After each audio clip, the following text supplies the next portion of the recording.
പാർലമെന്റിന്റെ പ്രവർത്തനങ്ങളെ തടസ്സപ്പെടുത്തുന്ന പ്രതിപക്ഷ നിലപാടുകൾ ജനാധിപത്യത്തിന്റെ വിശ്വാസ്യതയെ ദുർബലപ്പെടുത്തുമെന്ന് രാജ്യസഭാ ഡെപ്യൂട്ടി ചെയർമാൻ ഹരിവൻഷ്. പാർലമെന്റിന്റെ വർഷകാല സമ്മേളനത്തിൽ ആവർത്തിച്ച് തടസ്സങ്ങളുണ്ടായതിൽ അദ്ദേഹം കടുത്ത നിരാശ പ്രകടിപ്പിച്ചു. ചോദ്യപേപ്പർ ചോർച്ച പുതിയ സംഭവമല്ലെന്നും പതിറ്റാണ്ടുകളായി നിലനിൽക്കുന്നതാണെന്നും അദ്ദേഹം പറഞ്ഞു.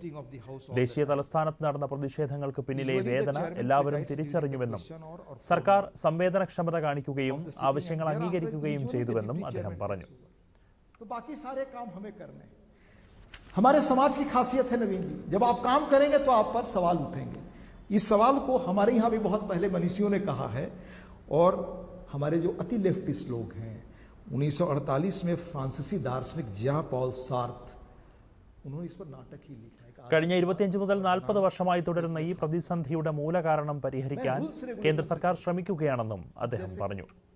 വിദ്യാർത്ഥികൾ ഭരണരംഗത്ത് വ്യവസ്ഥാപരമായ പരിഷ്കാരങ്ങളെക്കുറിച്ച് കൂടി ചിന്തിക്കണമെന്നും അദ്ദേഹം ആവശ്യപ്പെട്ടു.